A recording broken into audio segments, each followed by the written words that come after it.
আসসালামু আলাইকুম প্রিয় দর্শক।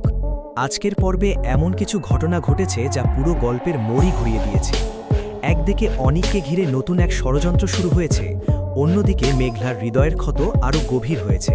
চলুন শুরু থেকে পুরো ঘটনাটা জেনে নেওয়া যাক।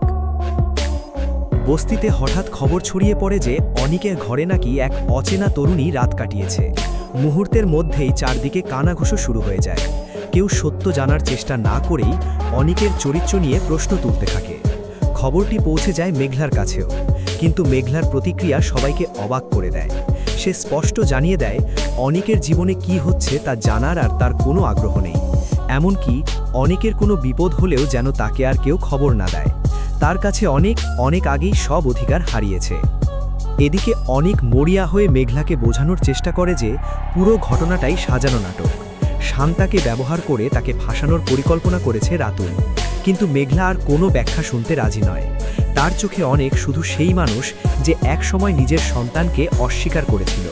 তাই অনিকের প্রতি তার ঘৃণা আর অভিমান দিন দিন আরও বেড়ে চলেছে।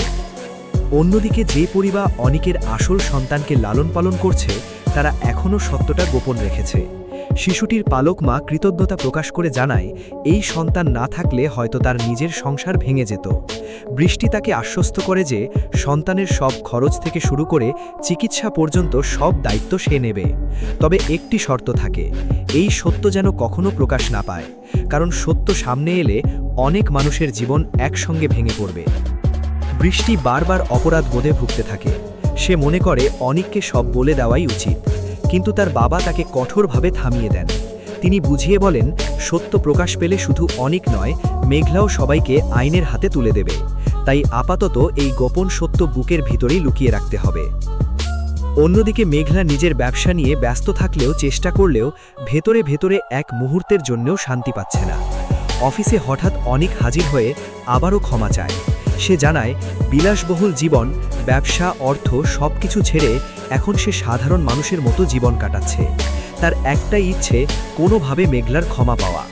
এমনকি সে মেঘলার অফিসে ছোট একটি চাকরিও চায়, শুধু প্রতিদিন তার সামনে দাঁড়িয়ে নিজের ভুলের জন্য ক্ষমা চাইবে বলে। কিন্তু মেঘলা এবার নিজেকে শুধু একজন আহত স্ত্রী নয়, একজন সফল ব্যবসায়ী হিসেবেই পরিচয় দেয়। সে স্পষ্ট জানিয়ে দেয় তার কোম্পানিতে বিশ্বাসঘাতকের কোনো জায়গা নেই। অনিককে সে এক মুহূর্ত অফিসে থাকতে দেয় না। অপমানিত হয়ে অনিক সেখান থেকে বেরিয়ে যায়। বাইরে বের হওয়ার পর রাতুল আবারও অনিকের সামনে এসে দাঁড়ায়। মুখে বন্ধুত্বের কথা বললেও তার প্রতিটি কথার আড়ালে ছিল তীব্র বিদ্রুপ। অনিকের বর্তমান দুরবস্থা দেখে যেন ভেতরে ভেতরে আনন্দ পাচ্ছিল। অনিকও এবার আর চুপ থাকে না। সে সরাসরি রাতুলকে তার সন্তানের মৃত্যুর জন্য দায়ী করে এবং জানিয়ে দেয় একদিন এই অন্যায়ের বিচার সে অবশ্যই করবে। অন্যদিকে মেঘলা নিজের ঘরে মৃত সন্তানের স্মৃতিতে ভেঙে পড়ে। তার সবচেয়ে বড় কষ্ট, সে নিজের সন্তানকে শেষবারের মতো দেখতেও পারেনি।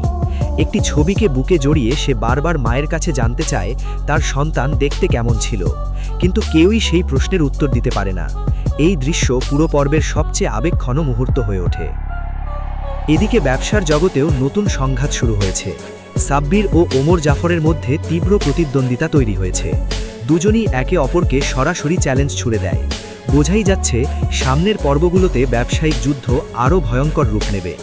সবশেষে দেখা যায় রাতুল তার নতুন পরিকল্পনার আরেকটি ধাপ সফল করেছে। শান্তা মেঘলার প্রতিষ্ঠানে ব্যক্তিগত সহকারী হিসেবে চাকরি পেয়ে যায়।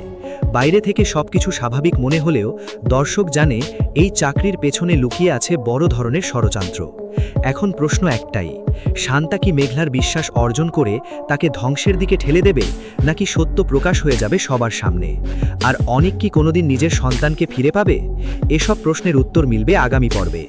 ভিডিওটি ভালো লাগলে অবশ্যই লাইক দিন, আপনার মতামত কমেন্টে জানান, আর এমন নিয়মিত নাটক রিভিউ পেতে আমাদের চ্যানেলটি সাবস্ক্রাইব করে পাশে থাকা বেল আইকনটি অন করে রাখুন।